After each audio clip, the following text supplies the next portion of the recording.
யோவான் 15:12. நான் உங்களில் அன்பாயிருக்கிறது போல நீங்களும் ஒருவரில் ஒருவர் அன்பாயிருக்க வேண்டும் என்பதே என்னுடைய கற்பனையாயிருக்கிறது. இன்னொரு மொழிபெயர்ப்புல பார்த்தீங்கன்னா, இதைத்தான் நான் உங்களுக்கு கட்டளையிடுகிறேன். நான் உங்களை நேசிப்பது போல நீங்களும் ஒருவரை ஒருவர் நேசியுங்கள். இயேசு இத சொல்லுகிறாரு. இயேசு இந்த பூமியில வாழும்போது அன்புள்ளவராக வாழ்ந்தார். ரொம்ப ரொம்ப அன்புள்ளவரா இருந்தார். 3 1/2 வருஷம் சீஷர்கள் இருந்துட்டு, இயேசு நான் போயிருவேன். பரிசுத்த ஆவியானவராகிய வேறொரு தேற்றர் வருவாருன்னுலாம் சொல்லும்போது அவங்களால அதை ஏத்துக்கவே முடியல. ஏன்னா அவர் அவ்வளோ அன்புள்ளவராக இருந்தார். அன்பை அவங்க பெற்றுக்கொண்டாங்க, நிறைய அன்பை பெற்றுக்கொண்டாங்க. இந்த மாதிரி ஒரு அன்புள்ளவரை அவங்க பார்த்ததே கிடையாது. மனுஷன் இவ்வளோ அன்பா இருப்பாங்களா, நம்ம மேலே இவ்வளோ பாசமா இருப்பாங்களா அப்படின்னு சொல்லிட்டு அவ்வளவு நேசிக்கிறவராக இருந்தார். சீஷர்கள் நிறைய தப்புலாம் வர பண்ணாங்க, நிறைய தப்பு பண்ணாங்க. சிலது வேதத்தில் எழுதப்பட்டிருக்கிறது. ஆனால் அதை அவர் ரொம்ப நல்லா டீல் பண்ணியிருப்பார், அன்பிலேயே டீல் பண்ணியிருப்பார். சொல்லிட்டு அவர் கடைசியாக சொல்றாரு, கட்டளையா சொல்றேன், நான் உங்களை நேசிப்பது போல நீங்களையும் ஒருவரை ஒருவர் நேசியுங்கள். அப்ப இவர் ஏற்கனவே நேசிச்சு காட்டியிருக்கிறாரு. தப்பு செய்யும் போது, தவறு பண்ணும்போது நேசிச்சு காட்டியிருக்கிறாரு. அதை தான் இப்ப என்ன பண்றாரு, கட்டளையாக சொல்றார், நேசியுங்கள் அப்படின்னு. கடைசியா சீஷர்களோட பந்தி இருக்கும்போது சில காரியத்தெல்லாம் செஞ்சு காட்டுறாரு. அதுல ஒரு முக்கியமான காரியம் என்னதுன்னா, தன்னுடைய வஸ்திரத்தை கழற்றி வச்சுட்டு வேலைக்காரனுடைய வேற ஒரு வஸ்திரத்தை தரிச்சு காலை போய் கழுவுறார். சீஷருடைய காலெல்லாம் போய் கழுவுறார். கழுவிட்டு சொல்றாரு, நான் உனக்கு ஒரு மாதிரியை வச்சுட்டு போறேன். என்ன மாதிரினா, நான் இப்போ உங்களுக்கு செஞ்சது மாதிரி போதகர்னு அழைக்கிற என்ன நீங்க அழைக்கிறீங்க போதகர்னு, அப்படிப்பட்ட உயர்ந்த மனிதனாக கருதுகிற நானே இவ்வளோ இறங்கி போய் உங்களுக்கு உபசரிப்பையும் உங்களுக்கு தாழ்மையும் நான் செய்வேன்னா நீங்க எவ்வளோ அதிகமாக செய்யணும். நான் போனதுக்கு அப்புறம் இதை பின்பற்றுங்கள் அப்படின்னு சொல்றார். வேதம் முழுவதும் இந்த அன்பை பிதாவானவர் மனிதன் மேல எவ்வளோ அன்பா இருக்கிறாருன்றத திரும்ப திரும்ப வெளிக்காட்டிக்கிட்டே இருக்கு. பரபாசை குறித்த ஒரு சம்பவத்தை பார்த்தோம். தன் சிநேகிதனுக்காக கொடுக்கிற ஜீவனை பார்க்கிலும் மிகப்பெரிய அன்பு வேறு எதுவும் இல்லை. No greater love than this. உயிரையே கொடுக்கறத காட்டிலும் ஒரு அன்பு கிடையாது. நல்லவனுக்காக உயிர் கொடுக்கலாம். அப்ப ரொம்ப நல்லவர் அவரு. இந்த நம்மளுடைய பிரதம மந்திரி, முதல் மந்திரி, பெரிய பெரிய ஆளுங்களுக்கெல்லாம் பயங்கரமான பாதுகாப்பு கொடுக்குறாங்க. அவங்க பாதுகாப்பு எப்படிப்பட்ட பாதுகாப்புனா, இவங்க உயிரே போனாலும் அந்த பெரிய மனிதருடைய உயிரை காப்பாற்ற வேண்டும் என்று ட்ரைனிங் கொடுக்கப்பட்டிருக்கு. திடீர்னு ஒரு துப்பாக்கி சூடு நடக்குதுன்னு வச்சுக்கோங்க, அவங்களுக்கு ட்ரைனிங் கொடுத்துருக்காங்க, எப்படி அந்த பிரதம மந்திரியோ முதல் மந்திரியோ பாதுகாக்கணும். அப்படியே சூழ்ந்துக்கிறாங்க. ஏன்? அவர் முக்கியம் அந்த தேசத்துக்கு. நம்ம சத்தா கூட பரவாயில்ல, இவரு பொழைச்சிக்கணும் அப்படின்னு. நம்மெல்லாம் பாவிகளா இருந்தோம், மோசமானவர்களா இருந்தோம். ஆனா நம்மளுக்காக இயேசு மரிச்சார். இந்த பரபாசுன்னு ஒருத்தர் இருக்கிறான், சங்கிலியால கட்டப்பட்டவன். ஏன் சங்கிலியில கட்டி ஜெயிலில் போட்டிருக்காங்கன்னா, வெளியே போனான்னா யாரையாவது கொலை பண்ணுருவான், பிரச்சனையை உண்டு பண்ணுவான், மோசமானவன். இயேசு இந்த பக்கம் நிற்கிறாரு, பரபாஸ் இந்த பக்கம் நிற்கும் போது மக்கள் தெரிந்தெடுக்கிறார்கள் பரபாசை. ஆனா மக்கள் தெரிந்தெடுத்தானும் பரபாஸ் நினைச்சுக்கிட்டான். தெரிந்தெடுத்தது யாரு? பிதாவானவர். அந்த நாள்ல இயேசு மரிக்கணும், பரபாஸ் விடுதலை ஆக வேண்டும். ஒருவேளை அந்த பரபாஸ் அவன் வாழ்நாள் ஃபுல்லா வெளியே வந்ததுக்கு அப்புறம் ஒரு முறை கூட இயேசுவே உமக்கு நன்றின்னு சொல்லாம இருக்கலாம். ஆண்டவர் தான் பரபாசை விடுதலை பண்ணாருன்றதே தெரியாம கூட அவன் வாழ்ந்துட்டு இருக்கலாம். ஆனா விடுதலை பண்ணது யாரு? ஆண்டவர் தான் விடுதலை பண்ணார். அந்த பரபாஸ் யாரு? நான் தான் அந்த பரபாஸ், நீங்க தான் அந்த பரபாஸ். அன்பிற்கு தகுதி இல்லாதவர்கள், நல்ல வாழ்க்கைக்கு தகுதி இல்லாதவர்கள் நம்ம. ஆனா அன்பின் மிகுதியினாலே நம்மளுக்கு வர வேண்டிய தீமையும் நரகத்தையும் கஷ்டத்தையும் அவர் சுமந்துட்டு நம்மளுக்கு நன்மையை உண்டு பண்ணியிருக்கிறார். அதான் அவருடைய அன்பு. பழைய ஏற்பாட்டில் இதே மாதிரி ஒரு சம்பவம், இதுக்கு ஒப்பனையாக இருக்கிற சம்பவம் தான் ஓசியா தீர்க்கதரிசி. தீர்க்கதரிசிகள் நிறைய நேரத்தில் 100 ஆண்டுகளுக்கு முன்பாகவே சில காரியங்களை பல 100 ஆண்டுகளுக்கு முன்பாக செய்கிறாங்க, சில காரியத்தை சொல்றாங்க. அதில் இந்த ஓசியாவுக்கு ஒரு ரொம்ப கடினமான வேலை கொடுக்கப்படுது. ரொம்ப ஈஸியே கிடையாது அந்த வேலை. வல்லுநர்கள், வேத வல்லுநர்கள் எப்படி சொல்றாங்கன்னா, எப்படி ரட்சிப்பு கல்வாரி சிலுவையின் மூலமா கிடைக்கப்பட்டதோ அதுக்கு ஒப்பனையாக இந்த சம்பவத்தை சொல்றாங்க. அவ்வளவு கடினமா இருந்திருக்கும் பிதாவுக்கு குமாரனை கொடுத்து நேசிப்பு. ஒரு விபச்சார வேசித்தனமான ஒரு பெண்ணை போய் திருமணம் செய்ய சொல்றார் ஆண்டவர். குழந்தையெல்லாம் பிறகுது, ஆனா திரும்ப அந்த பெண் விபச்சாரத்துக்கு போகுது. ஆண்டவர் திரும்ப சொல்றாரு, நீ போய் திரும்ப என்ன பண்ணு, போய் திருமணம் பண்ணிக்கோன்னு தேடுறாரு. போய் தேடி ஆக்ஷன் வச்சிருக்காங்க, விற்கிற இடத்துல நிப்பாட்டி வச்சிருக்காங்க. அந்த இடத்துல 15 வெள்ளிக்காசையும் வார்கோதுமையும் கொடுத்து திருப்பி வாங்குறாங்க. ஒருவேளை நம்ம நினைக்கலாம், அது ஏற்கனவே ஓசியாவுடைய மனைவி தானே அப்படின்னு. ஓசியாவுடைய மனைவி தான், ஆனா விற்கிறவனுக்கு காசு கொடுத்தாதான் இப்ப அவன் கொடுப்பான். நம்ம ஏற்கனவே ஆண்டவருக்கு சொந்தம் தான், பூமியும் அது நிறைவும் ஆண்டவருக்கு சொந்தம். ஆனா நம்மளை மீட்பதற்காக கல்வாரி சிலுவை இயேசு தம்முடைய ரத்தத்தை சிந்தினார், கடைசி சொட்டு ரத்தத்தை சிந்தினார், விலை கொடுத்து வாங்கினார். ஈடு இணைய கிடையாது. நம்மளாம் அவ்வளோ ப்ரெஷியஸ். நீங்க எவ்வளோ வேல்யூ இன்னைக்கு உலகத்துல வேல்யூ போடுறாங்கல்ல. உங்க சொத்து மதிப்பு என்னங்க? வீடு, காரு, நிலம். என் விலை இயேசு கல்வாரி சிலுவையில சிந்தின ரத்தம். அந்த எக்ஸ்ட்ரீம். ஆண்டவர் நம்மளை நேசிச்ச மாதிரி நம்ம திரும்ப நேசிக்க முடியாது, அவ்வளோ நேசிச்சிருக்கிறார். ஆனா ஆண்டவர் ஒரு கட்டளையை கொடுத்துட்டு போயிருக்கிறாரு, நான் உங்களை நேசிச்ச மாதிரி நீங்களும் நேசிங்க. அப்ப அவருடைய நேசத்தையும் பாசத்தையும் அன்பையும் புரிஞ்சு கொள்ளலைன்னா இங்க இருக்கிற மனிதர்களை நேசிக்கவே முடியாது. கோபம் வரும், எரிச்சல் வரும், ரொம்ப கடினமாயிரும். அதனால இந்த மாதிரி சம்பவங்கள்லாம் நம்ம போய் பார்க்க முடியுது. ஆண்டவர் நம்மளை எவ்வளவு அன்பு வச்சிருக்காருன்னு தெரியுது. ஓசியா, இந்த பரபாஸ், இந்த மாதிரி சம்பவங்கள்லாம் போய் பார்க்கும்போது ஆண்டவர் நம்மளை எவ்வளவு அன்பு வச்சிருக்கிறார் அப்படின்றது தெரியுது. இப்போ இந்த 12ஆம் அதிகாரத்துல இயேசு சொன்ன அநேக போதனைகளை பவுல் போதிக்கிறாரு, பேதுரு போதிக்கிறார்.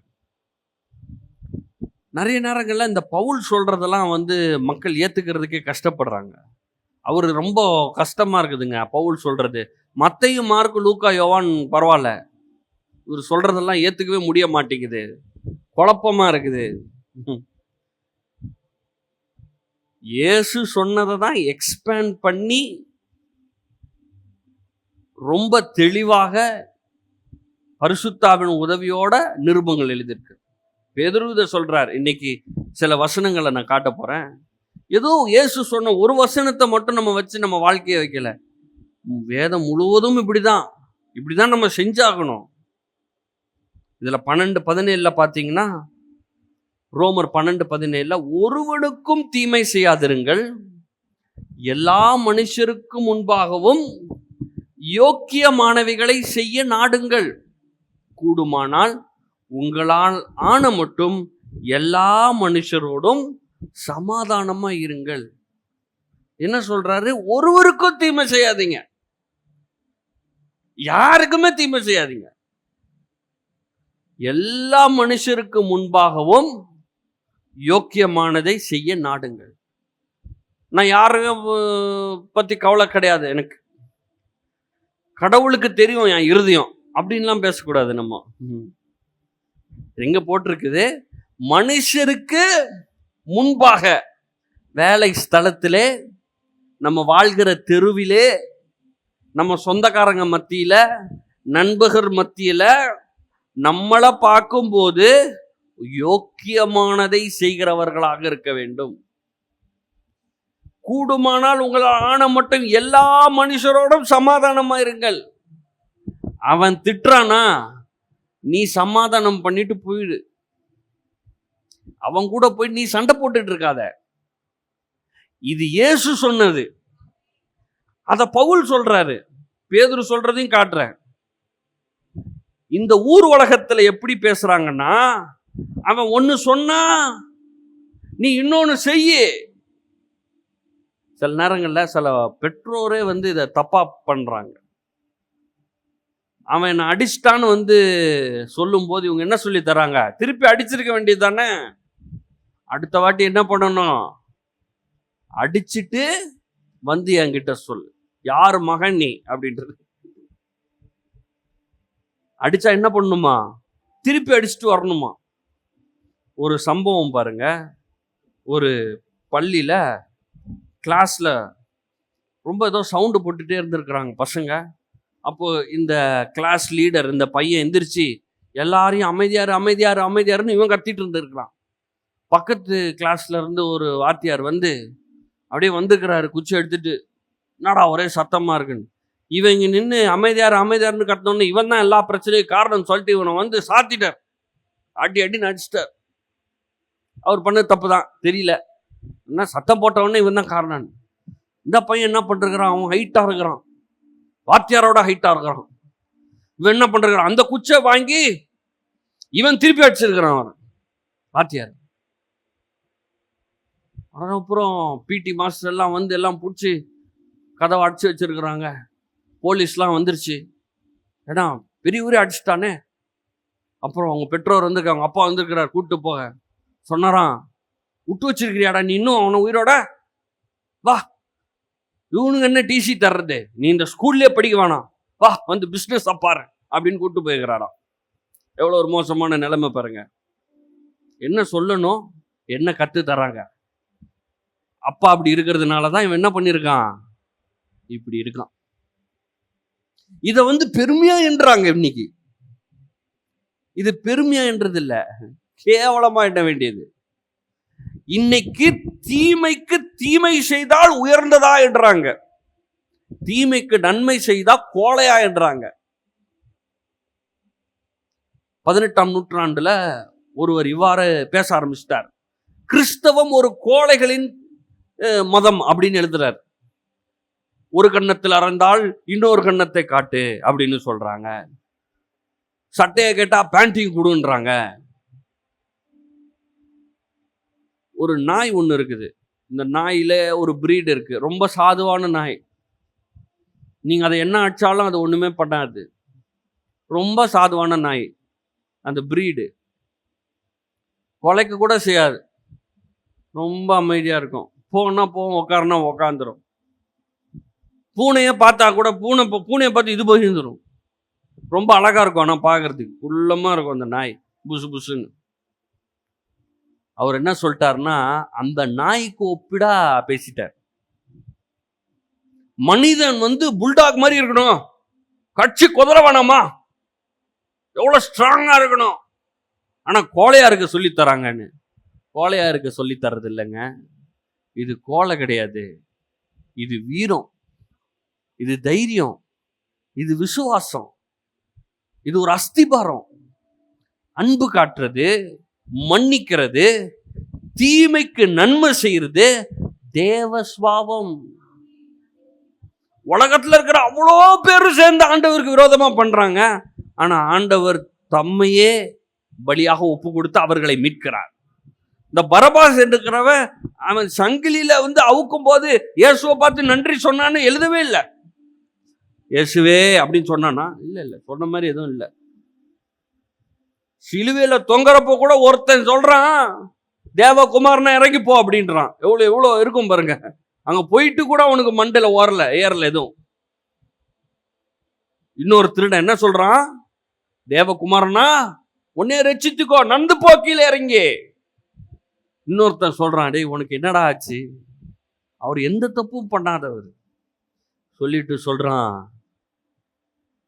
நீ மேல வர்றப்ப என்ன ஞாபகம் வச்சுக்கோங்க இயேசுவே, உங்களை பத்தி நிறைய சொல்லியிருக்கிறாங்க, என்ன மறந்துடாதீங்கன்றான். இயேசு சொல்றாரு, இன்றைக்கே நீ இருப்ப பரதீஸ்ல. அப்போ தன்னைத்தான் தாழ்த்துகிறவன் உயர்த்தப்படுவான். இங்க போட்டிருக்குது, எல்லா மனுஷருக்கும் முன்பாகவும் யோக்கியமானவைகளை செய்ய நடங்கள். இந்த அதிகாரத்துல 12ஆம் அதிகாரத்துல 9வது வசனத்திலிருந்து 21வது வசனம் ரொம்ப முக்கியம். பவுல் இந்த காரியத்தை மிகவும் அற்புதமா போதிக்கிறார். ஆனா நம்ம எல்லாத்தையும் போகல. 14வது வசனத்துல பார்க்கலாம். உங்களை துன்பப்படுத்துகிறவர்களை ஆசீர்வதியுங்கள். அதாவது துன்பப்படுத்துறவன சும்மா விட்டாலே பெரிய விஷயம். நம்ம அல்ல, நீ என்ன டிஸ்டர்ப் பண்ணிட்ட, நான் அமைதியா போயிடுறேன், அது ஓகே. துன்பப்படுத்தும். இப்போ ஒண்ணும் இல்ல, இந்த சின்ன பிள்ளைங்க ஒன்னு தள்ளி விட்டுச்சுன்னா இது திரும்பி எந்திரிச்சு திருப்பி தள்ளி விடுது இல்ல. நீ ஏன் தள்ளி விட்டேன்னு கேட்டா, அவன் தான் என்ன தள்ளி விட்டான் அப்படின்ட்டு. போய் அடிச்சுட்டு ஏன் அடிச்சான்னு கேட்டா, ஃபர்ஸ்ட் அவன் தான் அடிச்சான். அப்போ அவன் அடிச்சா திருப்பி அடிக்கணும்னு தெரியுது. துன்பப்படுத்துகிறவர்களை ஆசீர்வதிங்கள்னு போட்டிருக்குது. உங்க வாழ்க்கையில ஒருத்தங்க துன்பப்படுத்துறாங்கன்னா சும்மா இருன்னு கூட சொல்ல, ஒரு ஸ்டெப் அதிகமா போய் ஆசீர்வதிங்கள்னு போட்டிருக்கு. ஆசீர்வதிக்க வேண்டியதை அன்றி சபியாதிருங்கள். அதாவது நம்மளை துன்பம்னா நீங்க நினைக்கிற மாதிரி ஏதோ 2-3 வார்த்தை பேசுறது கிடையாது. துன்பம்னா நீங்க ஒரிஜினல் இதுல போய் கிரேக்க மொழிலாம் போய் பார்த்தீங்கன்னா, இந்த துன்பன்றதுக்கு அதாவது சாகிற அளவுக்கு கொடுமைப்படுத்துற மாதிரி அந்த வார்த்தை. உங்க வாழ்க்கையில ஒருத்தன் உங்களை ஒண்ணுலாம் ஆகணும்னு நினைக்கிறான், வேலையை கொடுக்க விட மாட்டான், சம்பளத்தை உயர்த்த விட மாட்டான், கிடைச்ச காசை பயன்படுத்த விட மாட்டான், வீட்டுல நிம்மதியா இருக்க விட மாட்டான், அவ்வளவு துன்பப்படுத்துறான். அவனை சும்மா விடுறது சொல்லல, ஆசீர்வதிக்கணுமா. நல்லா இருப்பப்பா, நீ உன் கண்ணை திறக்கட்டும் ஆண்டவர், ஏதோ தெரியாம பண்ற, ஆனா நீ நல்லா இருப்ப, நான் ஆசீர்வதிக்கிறேன் அப்படின்னு சொல்லணும்னு சொல்ற. ஆசீர்வதிக்க வேண்டியது அன்றி சபியாதிருங்கள். 15ல போட்டிருக்கு, சந்தோஷப்படுகிறவர்களுடனே சந்தோஷப்படுங்க, அழுகிறவர்களுடனே அழுங்க. மனுஷனா வாழ சொல்றாரு. மனுஷன் இதெல்லாம் மறந்து போயிட்டான், இழந்துட்டான். ஒருத்தங்க சந்தோஷமா ஏதாவது ஒரு சாட்சியா சொல்றாங்க, எனக்கு ஆண்டவர் காசு கொடுத்தார் அப்படின்னா நம்ம என்ன சொல்றோம்? சந்தோஷப்படுறோமா? ஆண்டவனுக்கு நன்மை செஞ்சிருக்கிறாரு, என்ன உயர்த்தி இருக்கிறாரு, வேலை கொடுத்துருக்கிறாரு, ப்ரொமோஷன் கொடுத்துருக்காருன்னா அவனுக்கு மட்டும் நந்துட்டே இருக்குது, என்னதான் பண்றானோ தெரில அப்படின்னு ஓடுது மைண்ட்ல. ஆண்டவர் சொல்றாரு, சந்தோஷப்படுறே சந்தோஷப்படு. ஒருத்தன் துக்கமா இருந்தானா போ, நீயும் போய் கொஞ்ச நேரம் துக்கமாயிரு, ஒன்றும் பிரச்சனை இல்லை, அவன் கூட போயிரு. இது எல்லாமே நான் எடுக்க வேண்டிய தீர்மானம். 17, ஒருவனுக்கும் தீமைக்கு தீமை செய்யாதிருங்க. இததான் இயேசு கட்டளையா சொன்னாரு, நான் உங்களை நேசிப்பது போல நீங்களும் எல்லாரையும் நேசிக்கணும்னு சொன்னார். அதை தான் இவர் என்ன சொல்றாரு இங்க, தீமைக்கு தீமை செய்யாதிருங்கள். 20ல ரொம்ப இத அப்படியே எக்ஸ்பிளனேஷன் பண்றாரு. இப்ப தீமை செஞ்சிட்டான், துன்பப்படுத்திட்டான், அவன் தான் சத்துரு, பிசாசு மாதிரி இருக்கான். சொந்தக்காரங்களா இருக்கலாம், பக்கத்துல இருக்கிறவங்களா இருக்கலாம். 20ல போட்டிருக்குது, என்ன பண்ணுமா, உன் சத்துரு பசியா இருந்தால் அவனுக்கு பசிக்குதுற மாதிரி ஒரு சிச்சுவேஷன் அவனுக்கு உண்டாகுச்சுன்னா என்ன பண்ணுமா? யார் அவன்? உங்க சந்தோஷத்தையே கெடுத்தவன், உங்களுக்கு பிரச்சனையை உண்டாக்குனவன், துன்பப்படுத்தினவன். அவன் பசியா இருக்கும்போது அவனுக்கு போஜனம் கொடு, அவன் தாகமா இருந்தால் அவனுக்கு பானம் கொடு. நீ இப்படி செய்வதனால் அக்கினி தழலை அவன் தலையின் மேல் குவிப்பாய். அவன் எரியணும்னு நினைச்சிட்டு இருக்கிறோம் பாருங்க. நிஜமாவே அவன் எரியணும்னா என்ன பண்ணணுமா? நல்லது பண்ணணுமா? நம்ம என்ன நினைக்கிறோம்? தீமைக்கு தீமை செஞ்சிட்டோம்னா அப்பா அவன் ஒன்று தப்பா பண்ணிட்டான், அட்லீஸ்ட் நம்ம ஒன்று தப்பா பண்ணிட்டோம்னா எப்படியோ பண்ணிட்டோம். அப்படியே வேற மாதா சொல்லுது, அவனுக்கு ஏதாவது குறை இருந்துச்சுன்னா அந்த குறைய போய் தீர்த்து வச்சிரு. நல்லவனுக்கு இல்ல, உங்க கூட வந்து பாசமா எப்படி இருக்கீங்க, ஐயோ எவ்வளோ ரொம்ப உங்க ஸ்மைல் ரொம்ப சூப்பரா இருக்கு, உங்க ட்ரெஸ் ரொம்ப அழகா இருக்கு, உங்களை மாதிரி யாரும் இந்த உலகத்துல சிரிக்க அப்படின்னு புகழ்றவங்க இல்ல, உங்களை பத்தி ஊரெல்லாம் தப்பா பேசுறவன், உங்களை துன்பப்படுத்துறவன், அவனுக்கு போயிட்டு பசியா இருக்குதான்னு பார்த்து தாகமா இருக்கான்னு பார்த்து செஞ்சீங்கன்னா அவன் தலை எரியுமா?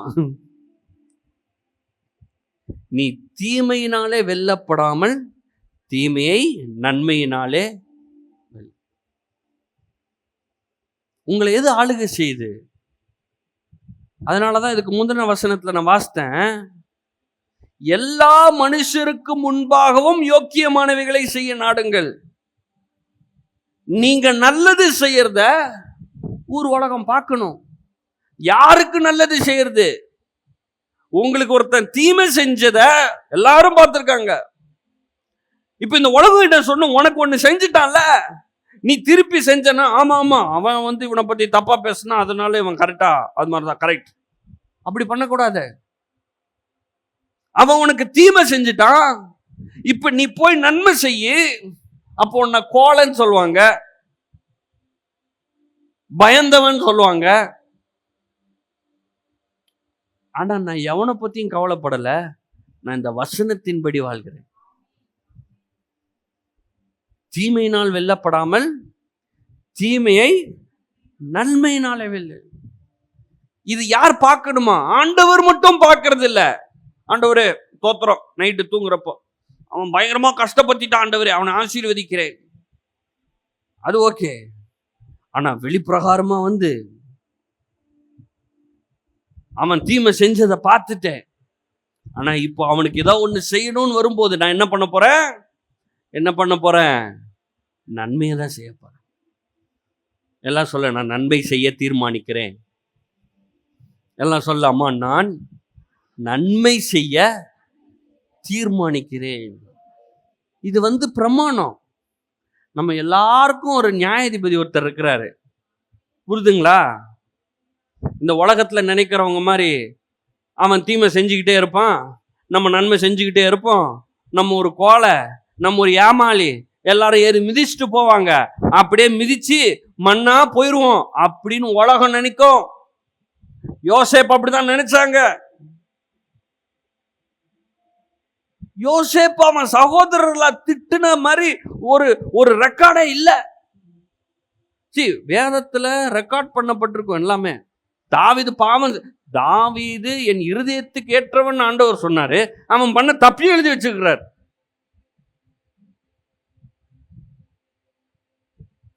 அப்ப வேதம் வந்து யோசேப்பு புலம்புனத நிறைய பேர் புலம்பி இருக்காங்க. ஆபிரகாம் அவிசுவாசமாக செயல்பட்டார், யோபு புலம்பினார், யோபு தவறு செய்தார், எல்லாம் இருக்குது. மனம் மாறினார், அதுவும் இருக்கு. யோசேப்பு என்ன பண்ணாரு? நாசமா போனவனுங்களே, அண்ணங்காரங்களா, உங்களுக்கு சாப்பாடு தானடா எடுத்துட்டு வந்தேன், நல்லா இருப்பீங்களாடா, நீங்க குழியில போடுறீங்களாடா, ஆண்டவர் ஒன்னு அடிப்பாரா, வெயிட் பண்ணிப்பார். ஒரு நாள் யோசேப்பு உயர்த்தப்பட்டிருக்கும் போது எல்லாம் வந்து வணங்குறானுங்க. என் கனவு நினைவாயிருச்சு, இப்ப பாரு ஒன்னு எல்லாரும் என்ன பண்ற அப்படின்னு சொன்னானா, வச்சு சாப்பாடு போட்டான். என்ன பண்ணா? எங்க போய் சாப்பாடு போட்டான்? எகிப்திலேயே சிறந்த இடம் கோஷேன். செழிப்பா இருக்கும், எப்பயுமே ஒரு குறைவு இல்லாம இருக்கும், பெஸ்ட் பிளேஸ். என் அண்ணன் அங்க கொண்டு போய் வை, அவன் குடும்பத்தை அங்க வை, அவன் புள்ளியா வை. என் அண்ணன் எல்லாரையும் சாப்பாடு போடுவேன், என் அண்ணன் கூட வீட்டில் இருக்கிறவங்களுக்கு போடுவேன், பிள்ளைங்களுக்கு போடுவேன். எங்க இருந்து வருது? அரண்மனையில இருந்து வருது. ஆனா இவனுங்க என்ன பண்ணானுங்க? குழியில போட்டானுங்க, அப்பா கிட்ட இருந்து பிரிச்சுட்டானுங்க. எவ்வளவு வெறுப்புல. அப்பா மிகவும் நேசித்தவர் யோசேப்பு. யோசேப்புக்கு அம்மா இல்ல, இறந்துட்டாங்க. ஒரே ஒருத்தர் நேசிக்கிறவர் அந்த அப்பா யாக்கோபு. அவன்கிட்ட இருந்து பிரிச்சுட்டாங்க. அவன் வாழ்க்கை ஃபுல்லா அழுததுக்கு, வேதனைப்பட்டதுக்கு, அவன் அவ்வளவு வலியை சகிச்சதுக்கு காரணமா இருக்கிற சகோதரர்கள் முன்பாக இருக்கிறாங்க. ஒரே சீவி இருக்கவனா சீவி இருக்கலாம்ல, தலைய சீவு, ஒரே சீவவில்லை. நீ தீமையினால் வெல்லப்படாமல் தீமையை நன்மையினால் வெல்ல. எல்லாம் சொல்லுங்க, நான் நன்மையினால் வெல்லப்படுவேன். எல்லாம் சொல்லுங்க, நன்மையினால் வெல்லப்படுவேன். தீமை வந்துச்சுன்னா யோசிக்காதீங்க, செஞ்சு பாருங்க. இந்த உலகத்தை அழகான உலகமா மாற்றுகிற ஒரு பொறுப்பு நம்மளுக்கு இருக்கு. தீமை செஞ்சிட்டு இருக்காங்க நிறைய பேரு, அதோட சேர்ந்து நீங்களும் போய் தீமை செய்ய போறீங்களா? அவங்க உங்களுக்கு தீமை செய்யறாங்க, அவங்க உங்களை திட்டுறாங்க, நீங்களும் திருப்பி கத்த போறீங்களா? வேலை ஸ்தலத்துல, சொந்தக்காரங்கள்ல, தெருவுல.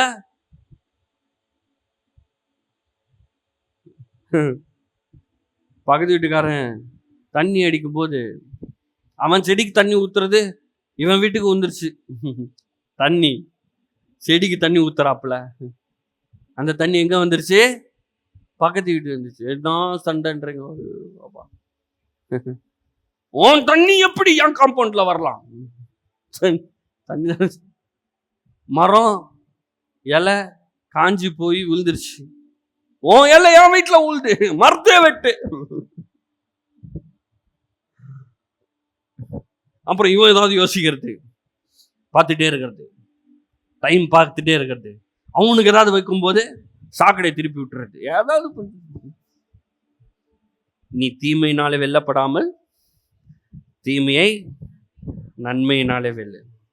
1 பேதுரு 2:19. ஏனெனில் தேவன் மேல் பற்றுதலா இருக்கிற மனசாட்சி நிமித்தம் ஒருவன் அநியாயமாய் பாடுபட்டு உபத்திரவங்களை பொறுமையாய் சகித்தால் அதுவே பெரிதியா இருக்கும். அதாவது நம்மளே வேணுக்குனே வம்பை இழுத்து வச்சுட்டு அவங்க திட்டும் போது இயேசுக்காக நான் பாட அனுப்பிக்கிறேன்னு சொல்லக்கூடாது. சிலர் அப்படி இவங்க இஷ்டத்துக்கு பண்றது, வேலைக்கு போய் வேலையா பார்க்கறது கிடையாது, லேட்டா போறது, சரியா வேலை செய்யறது கிடையாது, சொல்றதை செய்ய கிடையாது. அப்போ அவன் திட்டதான் செய்வான். அவன் திட்டினதுக்கு அப்புறம் இயேசுக்காக நான் பாடி செய்கிறேன். வேதம் அப்படி போதிக்கல.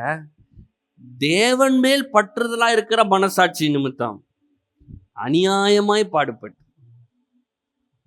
எப்படி சொல்லுங்க, நியாயமா?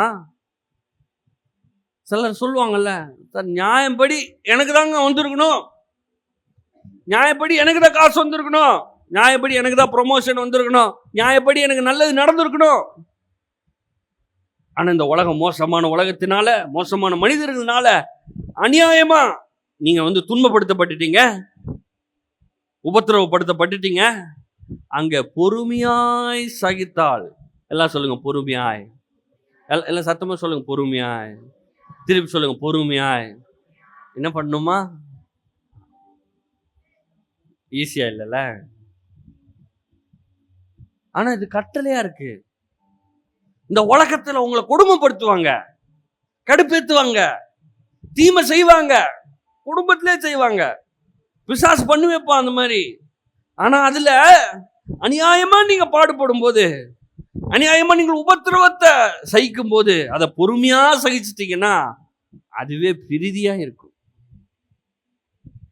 நீங்கள் குற்றம் செய்து அடிக்கப்படும் போது பொறுமையோட சகித்தால் அதனால் என்ன கீர்த்தி உண்டு? 20வது வசனம், நீங்கள் நன்மை செய்து பாடுபடும் போது பொறுமையோட சகித்தால் அதுவே தேவனுக்கு முன்பாக பிரீதியாயிருக்கும். நான் நன்மையா செஞ்சிட்டு இருக்கேன் மக்களுக்கு.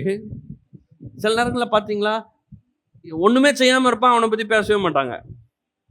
ஆனா யாரோ ஒருத்தர் போய் ஏழைகளுக்கெல்லாம் சாப்பாடு போட்டுட்டு அவன் சம்பாதிக்கிறதுல பாதி ஏழைகளுக்கு கொடுப்பான், ஃபீஸ் கட்டுவான். அவன் ஏதோ பண்ணிட்டான், அவன் சரியா கொடுக்கல, அவன் சோத்துல உப்பு போடாம கொடுத்துட்டான் அப்படின்னு பேசுவாங்க. சோறுல நீ யாருக்குமே கொடுக்கல, அவன் 10 நாள் சோறு போட்டுட்டு இருக்கான், ஒரு நாள் உப்பு போடலன்னா அதுக்காக பேசிட்டு இருப்ப, உப்பு போட்டு நீ கொடு. அதுதான் சொல்றேன், இந்த மக்கள் துன்பப்படுத்துறாங்க. நீங்கள் நன்மை செய்து பாடுபடும் போது பொறுமையோட சகித்தால், பொறுமையா சகிச்சிருங்க. ஏன்னா நம்ம எஜமான் அப்படிதான் பண்ணாங்க. நம்முடைய எஜமான் ஆகிய இயேசு என்ன தப்பு பண்ணாரு? நம்மளுக்கு முன்மாதிரியாக இருக்கிற இயேசு என்ன பண்ணாங்க? கொடுமைப்படுத்தினாங்க. பிசாசின் மகன் சொன்னாங்க. யாரு? தேவகுமாரன் என்ன வந்து சொல்றாங்க? பிசாசா. அப்ப நம்மள என்ன சொல்லுவாங்க? வாரநாள் அடிக்கிறாங்க, காரி துப்புறாங்க, பலார்னு அறையறானுங்க. இயேசு என்ன தப்பு செஞ்சாரு? ஒரு தப்பு சொல்லு. நீ என்ன, நீ அடிக்கிறதுக்கு முன்னாடி ஒரு தப்பு சொல்லிட்டாடி, தப்பே சொல்ல முடியல. ஆனா அவர் சகிச்சுக்கிட்டார். 21 எல்லாரும் பாருங்க, 21, இதற்காக நீங்கள் அழைக்கப்பட்டும் இருக்கிறீர்கள், ஏனெனில் கிறிஸ்துவும் உங்களுக்காக பாடுபட்டு நீங்கள் தம்முடைய அடிச்சுவடுகளை தொடர்ந்து வரும்படி உங்களுக்கு மாதிரியை பின் வைத்து போனார். நான் எதற்காக அழைக்கப்பட்டிருக்கிறேன்? சிலருக்கு ஒரே கேள்வி, ஏங்க எனக்கு இப்படி நடக்குது, எல்லாரும் ஏன் எப்படி பண்றாங்கன்னு. அதற்காக தான் அழைக்கப்பட்டிருக்கிறோம். நன்மை செய்வதற்காகவே அழைக்கப்பட்டிருக்கிறோம். அவன் தீமை செய்யறானா நன்மை செய்யறான்றத வச்சுலாம் இல்ல கணக்கு. நான் நன்மையை தவிர வேற எதுவும் செய்ய மாட்டேன்.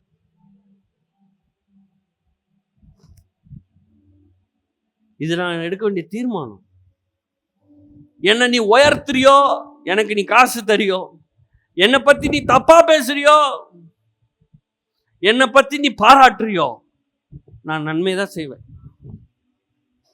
நீ என்ன வேணா பேசிக்கோ. ஏன்னா என்ன பார்க்கிறவன் இயேசுவை பார்க்கணும். இயேசு சொல்றாரு, என்னை கண்டவன் பிதாவை கண்டான்னு சொல்றாரு.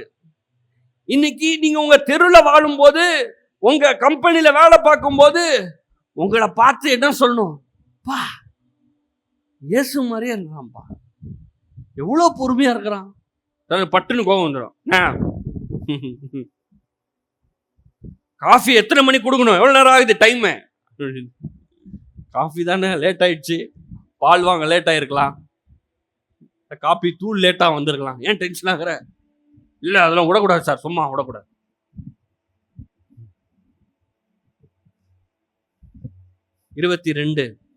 அவர் பாவம் செய்யவில்லை, அவருடைய வாயில் வஞ்சனை காணப்படவும் இல்லை. அவர் வையப்படும் போது பதில் வையாமலும், பாடுபடும் போது பயமுறுத்தாமலும், நியாயமாய் தீர்ப்பு செய்கிறவருக்கு தம்மை ஒப்புவித்தார். இயேசு என்ன சொன்னாரு? அடிக்கிறீங்களாடா, அடி அடி அடி, இன்னும் 3 நாள் உயிரோட எழுந்து உன் தலையா எப்படி பண்றப்பார் அப்படிலாம் சொல்ல. என்னைய அடிக்கிற நீ, என் கைய வாணியாச்சு அடிக்கிற, என்னையா சாட்டையால் அடிக்கிற, என்னையா நீ ஈட்டியால குத்துற, நான் யார் தெரியுமா?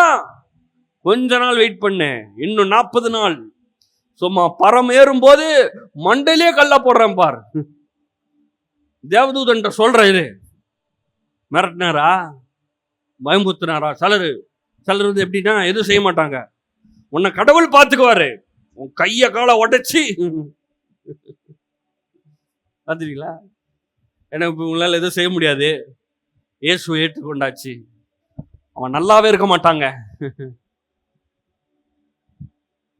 அவர் வையப்படும் போது பதில் வையாமலும், பாடுபடும் போது பயமுறுத்தாமலும் நியாயமாய் தீர்ப்பு செய்கிறவருக்கு தம்மை ஒப்புவித்தார். நம்ம எல்லாருக்கும் ஒரு நியாயாதிபதி இருக்கிறாரு, அவர் நியாயம் தீர்ப்பார். உங்களை அவமானப்படுத்துறாங்கல்ல, உன்னை நிந்திக்கிறாங்கல்ல, நீங்க பண்ணாத தப்ப பண்ணுன்னு சொல்றாங்கல்ல, உங்க வேலை உயர்வை தடை பண்றானுங்க, உங்களுக்கு வர வேண்டிய காசை கொடுக்க மாட்டானுங்க, உங்களை பத்தி தப்பு தப்பா ஊரெல்லாம் போய் பேசுறாங்கல்ல, நியாயாதிபதி ஒருத்தர் இருக்கிறாரு. இந்த உலகத்துல இருக்கிற நியாயாதிபதி கூட மாத்தி சொல்லிடலாம், ஆனா நம்ம நியாயாதிபதி கரெக்டா சொல்வார். அதனால நன்மை செய்யுங்கள், தீமையினால் வெல்லப்படாதிருங்கள், தீமையை நன்மையினால் வெல்லுங்கள். நன்மையை மாத்திரம் செய்யுங்க.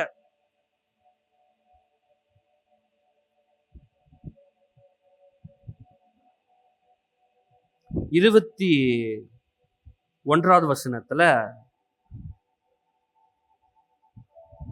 வேற மொழிபெயர்ப்புல வாசிக்கிறேன்.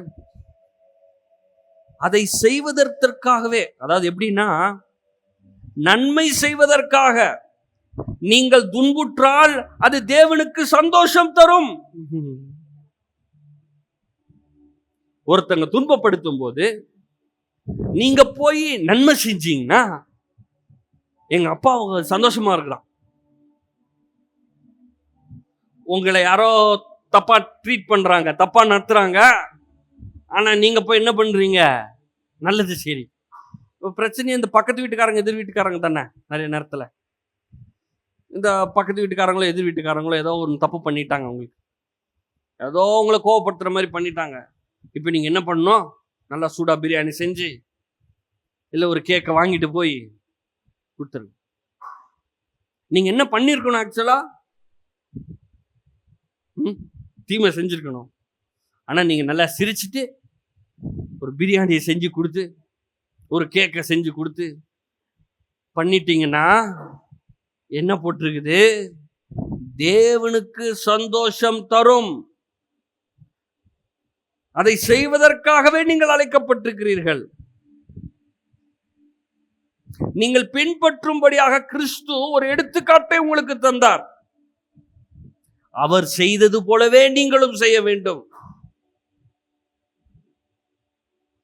நான் யார் செய்யற மாதிரி செய்யணும், இயேசு செய்யற மாதிரி இல்ல. எல்லாம் சொல்லுங்க, இயேசு செய்த மாதிரி நன்மையவே நான் செய்ய போறேன். தீமை இல்ல, நன்மை. தீமையை நான் அனுபவிச்சிருக்கேன்.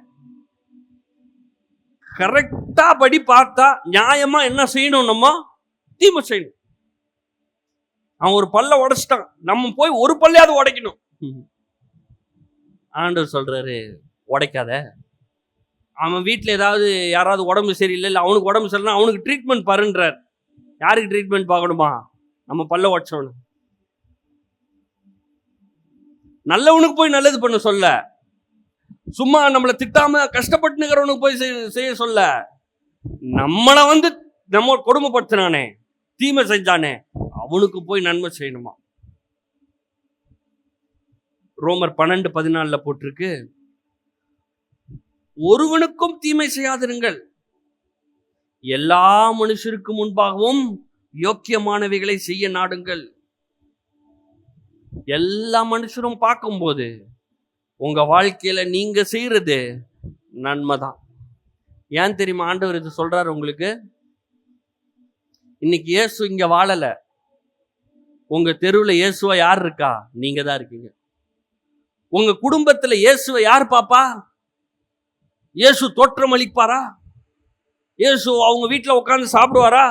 இல்ல, நீங்க தான் இயேசு. உங்க சொந்தக்காரங்களுக்கு யார் இயேசு? நீங்க தான் இயேசு. அப்ப அவன் எல்லாம் உங்களை தான் பார்க்கறான். நண்பர்கள் எல்லாரும் உங்களை தான் பார்க்கறாங்க. அவர்கள் மத்தியில யாரோ ஒருத்தர் தீமை செஞ்சிருந்தாலும் நீங்க போய் நன்மை செய்யும் போது இதுதான் இயேசுவின் அன்பு என்று உங்களை பார்த்து கற்றுக்கொள்வார்கள். இதெல்லாம் மாத்திக்கோங்க. மனம் புதிதாகிறதுனாலே மறுரூபமாகுங்க. கோபம் அப்படியே வரும்போது அடக்கிக்கோங்க கோபத்தை. நம்ம எப்படி கற்றுக்கிட்டு இருக்கிறோம், நம்ம தாத்தா பாட்டி, நம்ம அப்பா அம்மா, சித்தப்பா, மாமா, மச்சான், அவங்க கூட தானே வாழ்றோம். அப்படியே ஏதோ வானத்துல இருந்து உள்ளது கிடையாது. இதெல்லாம் பொறுமையா இருக்கிறது எப்படி வரும்? புஷ்ன்னு ஒரு நாள் வந்து இறங்குதா? வராதில்ல. அப்படியே வரும். கத்தலாம் போல இருக்கும், உதைக்கலாம் போல இருக்கும். நான் என்ன பண்ணணும்?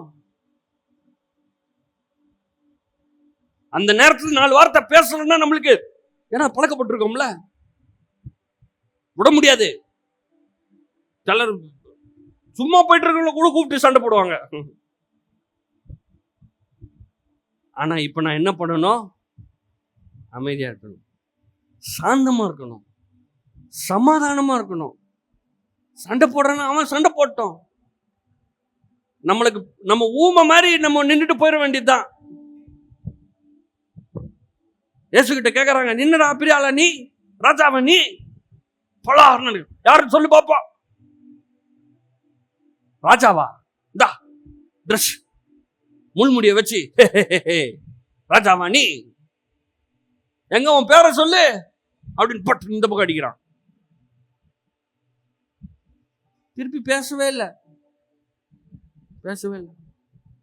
பிலாத்துக்கும் கேட்கறான், கேள்வி கேட்கறான், பேசவே மாட்டாரு. சொல்றான், ஏய் நான் யாரு தெரியுமா உனக்கு? ரோமர் எம்பரர் நானு, உன் லைஃபே என் கையில தான் இருக்குது, தூக்கி போட்டுருவான் பார்த்துக்கோ அப்படின்றான். பாக்குறாரு, பரத்துல இருந்து உனக்கு அதிகாரம் கொடுக்கப்படலன்னா உனக்கு ஒண்ணுமே கிடையாதுன்றாரு. ஆடி போயிட்டா, யாரா அவரு அப்படின்னு. பேதுரு போதிக்கிறாரு, இயேசுவும் இதை போதிச்சுக்கிறாரு, பவுலும் இதை சொல்றாரு. இன்னொரு வசனத்தை நான் வாசிக்கிறேன் பாருங்களேன். அதுக்கு முன்னால இந்த 17வது வசனத்தை இன்னொரு மொழிபெயர்ப்புல வாசித்தா கொஞ்சம் நல்லா இருக்கு. அதை வாசிக்கிறேன். ரோமர் 12:17 எளிதான மொழிபெயர்ப்புல, யாரேனும் உங்களுக்கு தீமை செய்தால் அவர்களுக்கு தீமையை திரும்பி செய்யாதீர்கள், எல்லாராலும் நல்லவை என்று எண்ணப்படுவதையே நீங்கள் எவ்வளவு செய்ய முடியுமோ அவ்வளவு செய்து பாருங்கள். திருப்பி வாசிக்கிறேன். யாரேனும் உங்களுக்கு தீமை செய்தால் அவர்களுக்கு தீமையை திருப்பி செய்யாதீர்கள். இந்த வேதம் தான் நம்மளுக்கு ஃபைனல் அத்தாரிட்டி. இந்த வசனத்தின்படி நான் வாழ்வேன் என்று நான் முடிவு செய்திருக்கிறேன். என் உள்ளம் சொல்லுது, அச்சிரு, காலி பண்ற, உன் பேரை நாசமாக்கிற. உன் பேரை நாசமாக்கிட்டான்ல, உனக்கு கெடுதல் பண்ணிட்டான்ல, க்ளோஸ் பண்ற. அவன அதிகாரம் இருக்கு, காசு இருக்குது, வல்லம் இருக்குது. ஆனா சொல்லுது, யாரேனும் உங்களுக்கு தீமை செய்தால் அவர்களுக்கு தீமையை திரும்பி செய்யாதீர்கள். திரும்பி செய்யாத. எல்லாராலும் நல்லவை என்று எண்ணப்படுவதையே. தெருவில் நடந்து போனீங்கன்னா எல்லாரும் என்னை பார்த்து நல்லவன்னு சொல்றதுக்கு நான் என்ன செய்யணுமோ அதை செய்யுங்க.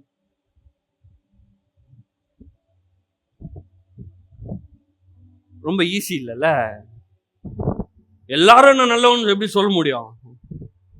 அப்ப நான் நிறைய செய்ய வேண்டியது இருக்கு. குறை சொல்றான், அவனுக்கும் நல்லது செய்யணும். இவன் நம்மளை பத்தி தப்பா பேசுறான், அவனுக்கும் நல்லது செய்யணும். இவன் நம்ம உள்னு நினைச்சிட்டு இருக்கான், அவனுக்கும் நல்லது செய்யணும். எல்லாருக்குமே நல்லது செய்யணுமா? ஆமா.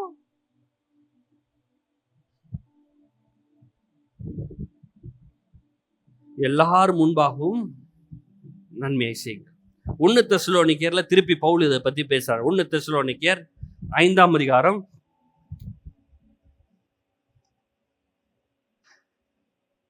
22. 1 தெசலோனிக்கேர் 5:22. எல்லாவற்றையும் சோதித்து பார்த்து நலமானதை பிடித்துக் கொள்ளுங்கள். 22. பொல்லாங்காய் தோன்றுகிற எல்லாவற்றையும் விட்டு விலகுங்கள். 21 எளிதான மொழிபெயர்ப்புல பாத்தீங்கன்னா போட்டிருக்குது, நல்லவற்றை வைத்துக் கொள்ளுங்கள். நல்லதா இருக்கிறது உங்ககிட்டயே வச்சுக்கோங்க. எல்லா வகையான தீமைகளில் இருந்தும் விலகி இருங்கள். அந்த பக்கம் போகாத, குறை சொல்ற பக்கம் போகாத. Praise the Lord, brother. அவனுக்கு என்னாச்சு தெரியுமா? எவனுக்கு என்ன எனக்கு என்ன? ஃபர்ஸ்ட் பிரைஸ் தி லார்ட் போட்டுறது. ஸ்தோத்திரம் சிஸ்டர், நல்லா இருக்கீங்களா? நல்லா இருக்கு. அவங்களுக்கு என்ன ஆச்சு தெரியுமா? பேசவே பேசாதீங்க. யாரை பத்தி நம்மளுக்கு வேணாம், தப்பா பேசுறது வேண்டாம். நல்லவற்றை வைத்துக் கொள்ளுங்கள், எல்லா வகையான தீமைகளில் இருந்தும் விலகி இருங்கள். விலகி இருங்கள்.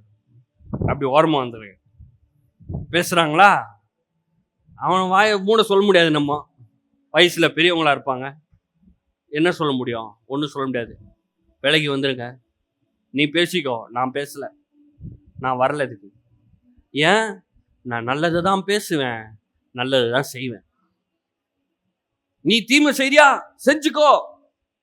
என் அப்பா என்ன பார்க்கறாரு, எனக்கு உயிர் கொடுத்தவர் பார்த்துட்டு இருக்கிறாரு. எனக்கு உயிர் யாரு கொடுத்தாங்க? மூச்சு ஓடிட்டு இருக்கா உள்ள, எல்லாம் இங்க உட்காந்துட்டு இருக்கோம்ல. காலையில எந்திரிச்சு இப்படி கட்டில இருந்து காலை கீழே கால் வேலை செய்தே, வேலை செஞ்சிச்சா இல்லையா? எல்லாருக்கும் வேலை செஞ்சு, அதனாலதான் இங்க வந்திருக்கீங்க. தூங்கி எந்திரிக்கும் போது முதுகு கரெக்டா வந்துச்சு. முன்னாடி முதுக வேலை செய்ய வச்சது யாரு?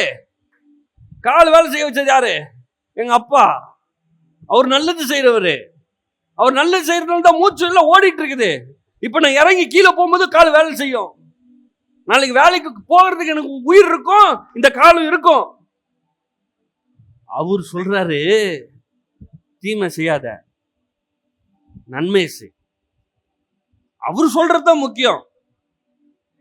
ஏன்னா அவர் தான் எனக்கு உயிரை கொடுத்திருக்கிறாரு. ரோமர் 12:9 போட்டிருக்கு, உங்கள் அன்பு மாயமற்றதா இருப்பதாக, தீமையை வெறுத்து நன்மையை பற்றி கொண்டிருங்கள். சும்மா மாய்மானம் பண்ற அன்பு கிடையாது. நல்லா இருக்கீங்களா? ஓ ரொம்ப ரொம்ப சந்தோஷம்.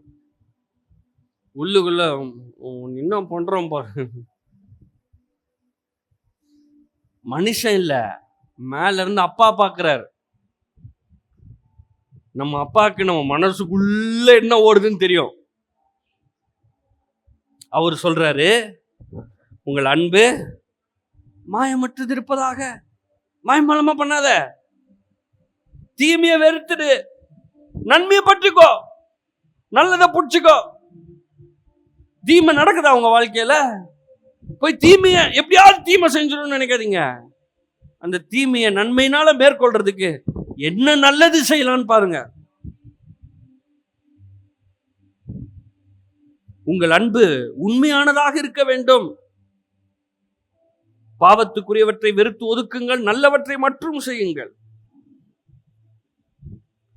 2 கொரிந்தியர் 8:21 போட்டிருக்கு, கர்த்தருக்கு முன்பாக மாத்திரமல்ல, மனுஷருக்கு முன்பாகவும் யோக்கியமானவைகளை செய்ய நாடுகிறோம், சரியானவற்றை செய்யவே நாங்கள் முயல்கிறோம். எளிதான முயல்பட்டில் போட்டிருக்கு, தேவனுக்கு முன்பாக மட்டுமல்ல, மக்களுக்கு முன்பாகவும் நேர்மையாகப்படுவதை மட்டும் செய்ய விரும்புகிறோம். நம்ம வாழ்கிற இந்த வாழ்க்கை, ஞாயிற்றுக்கிழமை இங்க வந்து ரொம்ப பயபக்தியா ஆண்டவருடைய சமூகத்துல உட்காந்து பாட்டை பாடிட்டு ஜெபம் பண்ணிட்டு வசனத்தை கேட்டுட்டு போறதோட முடியறது இல்லை. அது ஒரு பகுதி. திங்கள்ல இருந்து சனிக்கிழமை வரைக்கும் உலகத்துல வாழும் போது சொந்தக்காரங்க, நண்பர்கள், வேலை பார்க்கிற ஸ்தலத்துல எனக்கு தீமை செய்ய நினைக்கும் போது நான் நன்மையை மாத்திரம் செய்ய நினைப்பேன். நான் ஒண்ணு செய்ய போனேன்னா நன்மைதான், நான் ஒண்ணு பேச போனேன்னா நன்மைதான், நல்லதுதான் செய்வேன், தீமை செய்ய மாட்டேன். நான் சொல்றேன், ஒருவேளை இந்த நன்மையை செய்யும் போது இன்னும் தீமை நிறைய உங்களுக்கு நடக்கிற மாதிரி இருக்கலாம். ஒருவேளை நீங்க சொல்லலாம், நான் திருப்பி வந்து பேசி அதை அடக்கலன்னா அவ்வளவுதான், நம்ம மண்டையில ஏறி உட்காந்துக்குவாங்க. அப்படி வேதம் போதிக்கல. நீ நன்மை செஞ்சுட்டே இருந்தனா உன் மண்டையில ஏறி உட்காந்துக்குவாங்கன்னு போதிக்கல. வேதம் போதிக்கிறது, நீ அன்பு காட்டு, நீ நன்மை செய், அன்பினாலே தீமையை மேற்கொள்ளலாம், அன்பினாலே நன்மையை மேற்கொள்ளலாம். உங்க குடும்பத்துல, உறவுகள்ல தீமையா செய்றாங்களா, விருப்பம் இல்லாத செய்றாங்களா, தேவ அன்பு புரியல. தேவ அன்பை நீங்க புரிஞ்சதுனால ஸ்பான்டேனியஸா நீங்க அன்பை காட்டுங்க. எனக்கு தெரிஞ்சு யோசேப்புடைய அண்ணன்களுக்கெல்லாம் அன்புனா என்னன்னு தெரியலன்னு நினைக்கிறேன். யோசேப்பு அப்பாவுடைய அன்பை நிறைய பெற்றிருந்தாரு. அதனாலதான் அன்புனா என்னன்னு தெரியுது யோசேப்புக்கு. யோசேப்புக்கு நடந்த சம்பவம் எல்லாம் பழைய ஏற்பாட்டுல கூறப்பட்டது, புதிய ஏற்பாட்டுல இயேசுவுக்கு நடந்ததுக்கு ஒப்பனையா இருக்குது.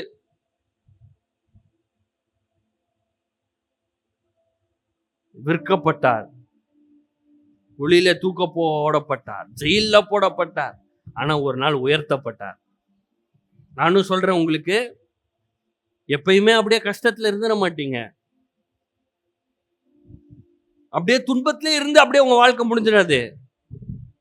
நல்ல நாட்கள் வரும். நீங்க நன்மையை நினைச்சதுனால, நன்மையை செஞ்சதுனால, நன்மையை விதைச்சதுனால உங்க வாழ்க்கையில நன்மை வரும்.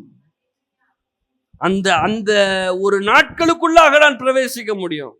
ஆனா தீமையை விதைச்சிடாதீங்க. ஒருவேளை நான் சொல்றேன் கேளுங்க, சிலர் என்ன பண்ணுவாங்கன்னா, அவங்க நல்லா இருப்பாங்க, ஆனா ஃபுல்லா அவங்க தீமை பண்ணிக்கிட்டே இருப்பாங்க. கடைசியில பார்த்தீங்கன்னா அவன் சந்ததியில அவன் புள்ள உட்காந்து அறுத்துட்டு இருப்பாங்க.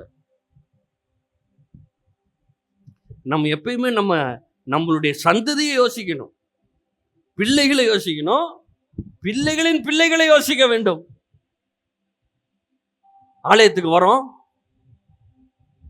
பிள்ளைகளை கூட்டு வரோம். என்ன எண்ணத்தோட கூட்டு வரோம்? வேதம் போதிக்குது. பழைய ஏற்பாட்டுல தேவன் சொல்றாரு, இந்த தேசத்துக்கு நல்லா இருக்கும் போது,